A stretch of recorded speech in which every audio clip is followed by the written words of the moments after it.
이번 주에 꼭 살펴봐야 될 주요 경제 이슈를 정리해 보겠습니다. 김혜민 기자 안녕하세요. 네, 안녕하세요. 멀스터치 첫 네. 번째는 요소수 얘기네요. 네, 요소수 얘기를 안 할 수가 네, 없더라고요. 정리를 한번 해보죠. 네, 뭐 다들 아시는 내용은 좀 빼겠습니다. 네. 요소수가 많이 부족하고 중국에서 들어오지 않고 있다. 처음 들어봤어요, 저 솔직히 이번에.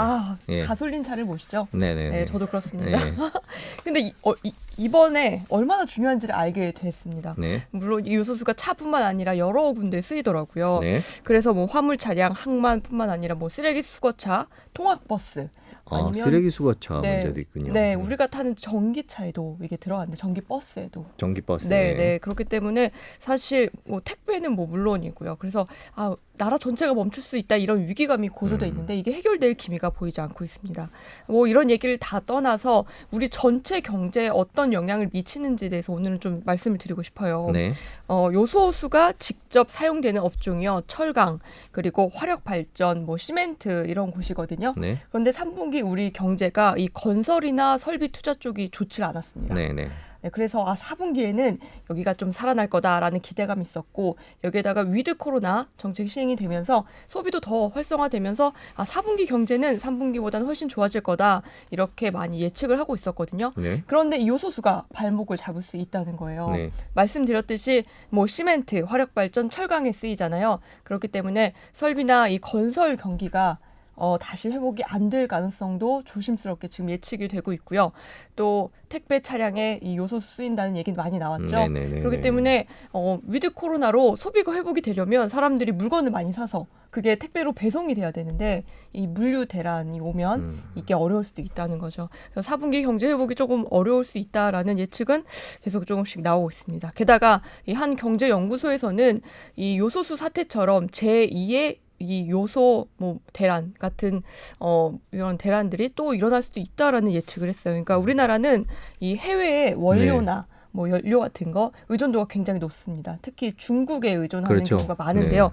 그렇기 때문에 앞으로 이 상당 기간 원자재 같은 게 못 들어오는 이런 상황이 또 벌어질 수도 있다는 거예요. 그러면 이제 요소수는 처음이고 앞으로 뭐 비슷한 사태가 또 일어날 수도 있다 이런 예측도 나오고 있습니다. 중국으로부터 네. 중국과의 의존도를 줄여야 된다는 얘기가 예전부터 나왔는데 이제 그런 것들이 본격적으로 영향을 미치는 것 같습니다. 이제 요소수가 우리나라 경제 유통에 미치는 영향도 크지만 이제 2022년 원자재 가격 논란이나 식량 논란, 미중 관계 여러 가지가 복합적으로 일어난 거거든요. 이제 이런 일들이 2022년에 또 일어날 수도 있고 언제든지 다시 찾아올 수 있으니까요. 그 배경을 조금 뒤에 김광석 교수님과 같이 짚어보도록 하겠습니다. 네.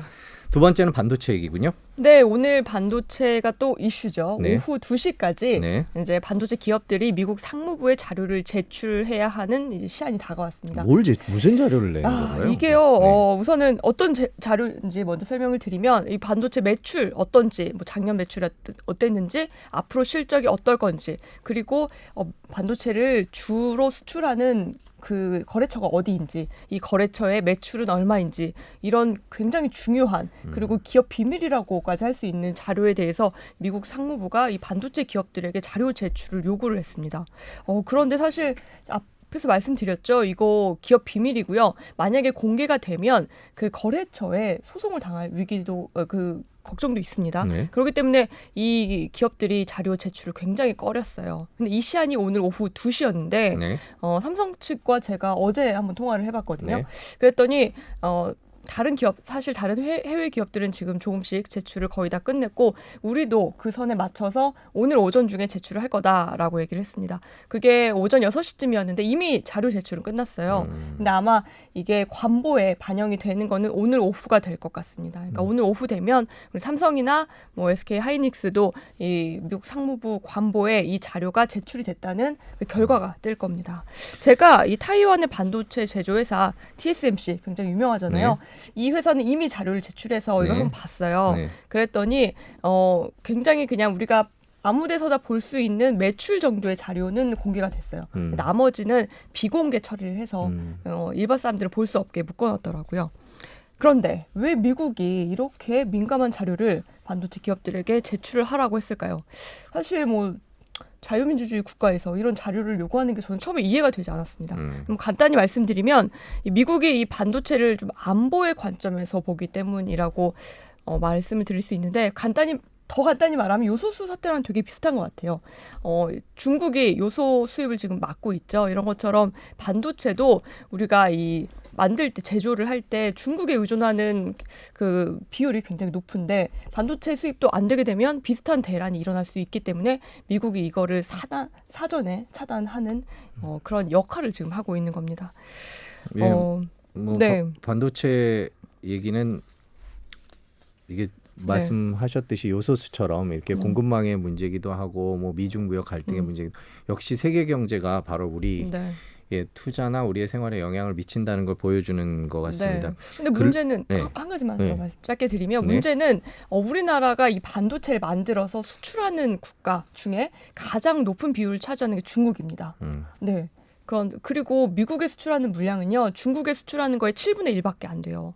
근데 미국은 우리나라 기업들에게 우리와 동맹국이니 우리 말을 따라서 우리 편에 서라. 지금 이렇게 계속 아직 중국에 팔지 말라는 얘기는 안 했죠. 네. 하지만 비슷한 요구를 하고 거죠. 있는 상황이죠. 네. 우리는 중국 편에 설 수도 미국 편에 설 수도 없는 상황인데 이거를 우리나라 정부와 기업들이 얼마나 현명하게 타개를 하는지가 지금 중요한 숙제로 남았거든요. 네, 오늘 우리나라 산업부 장관이 미국 출장길에 올라서요, 이 상무부 장관 등과 회담을 갖기로 했는데 돌아올 때 어떤 결과물, 어떤 선물을 가져올지 이게 좀 기대가 됩니다. 기대를 해도 되겠죠. 네, 저희 댓글에 뭐 경제 속국이고 약소국의 서름이라는 말씀들을 해주시는데요.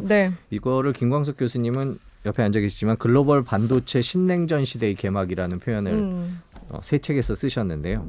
이게 무슨 내용인지, 이제 글로벌 반도체 신냉전이라는 게 무슨 의미인지, 그러니까 이번에 있었던 일을 김혜민 기자가 전해준 스트레이트에다가 분석을 곁들이는 시간을 조금 뒤에 갖도록 하겠습니다. 말이 너무 빠르다고 하시는데 천천히 하겠습니다. 네, 천천히 하도록 하겠습니다. 자, 마지막은 이번 주에 주목할 만한 소식들이죠? 네, 간단한 거 제가 몇 가지 가져왔는데요.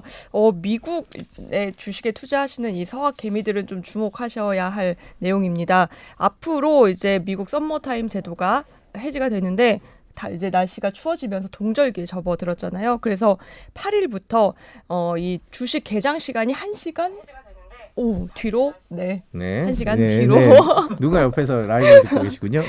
그래서 그 미국 주식에 투자 많이 하시잖아요. 많이는 아니고 하죠. 하시죠. 그동안에는 시간이 그 10시 반에서 5시에 끝났죠. 그랬죠. 근데 앞으로는 11시 반에서 1시간 늦어지는 거죠. 그렇습니다. 네, 그래서 이제 저녁 늦게 투자를 하시는 분들은 이제 조금 더 기다려야 되는. 저는 새벽에 합니다.